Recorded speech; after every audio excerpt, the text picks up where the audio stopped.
when you were watching that on TV or the internet or however else you saw it, me personally, I felt embarrassed. Like I knew nothing was really going to happen. You know what I'm saying? Like, well, because the military was not going to I didn't really feel embarrassed. I saw what blacks have been going through in this country forever. Meaning? Well, you know, when I was growing up in Texas, we used to have to jump in the ditch when a car come by. You know, because of racists. So what I saw is the same people now saying that, okay, if you guys gonna back this, then we're gonna get you too. We're gonna take you out just like we'll take them out. And it wasn't necessarily surprising. I've been saying it was going to happen. I told him it was going to happen 8 months ago. I said Donald Trump ain't going out the White House. Yeah, well, he went out the White House though. Yeah, they almost had to carry him out. He's the same zip ties to hog tie him. Yeah.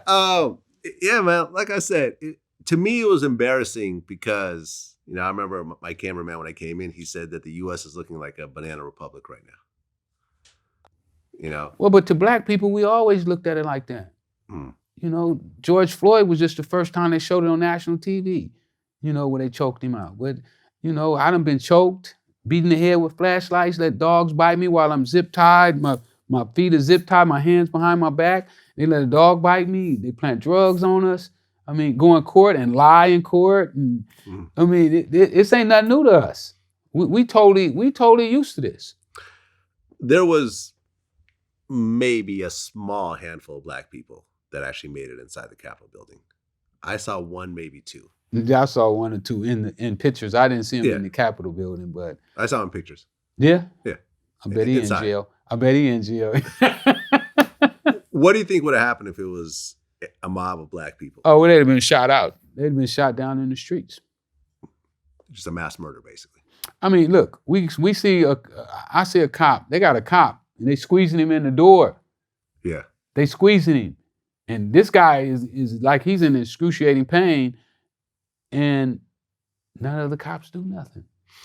Well, to be fair, right? Because I have to play devil's advocate. The cops were vastly outnumbered. Okay? There was a whole situation where they purposely put less cops out there because of the optics. I've interviewed the mayor of Washington, D.C., Muriel Bowser. So I know people in that administration. They were calling for the National Guard to come in and being turned down by Trump's people because they didn't want it to look bad. So with the cops being as outnumbered as they were and the mob of people potentially being armed in mass, I think the cops were in fear of their lives in terms of shooting people. No, I'm not arguing with that, but I'm saying if some blacks would have had a white cop pinning a door like that there, and it was 10 or 15 other cops standing behind them with their pistols, some people would have got shot. I got you. Can't argue with that. So what I'm saying is that they definitely treated the mob different. They even say they was even taking pictures with them. You know, some of the cops were taking pictures with, you know, so we know that mentality is we've been knowing that it was inside the police force. Yeah. You know, that's not telling us nothing we didn't know. We already knew that a lot of the cops are racist, you know, and that's the one way that they take out their frustrations or whatever that they have is by becoming police officers and punishing us. So the only thing I'm saying is that would never happen with black guys squeezing a cop like that. I mean, I just talked to, what's his name, on my show the other night, and he was walking away with a knife and they shot him in the back. Yeah. And paralyzed him. Wow.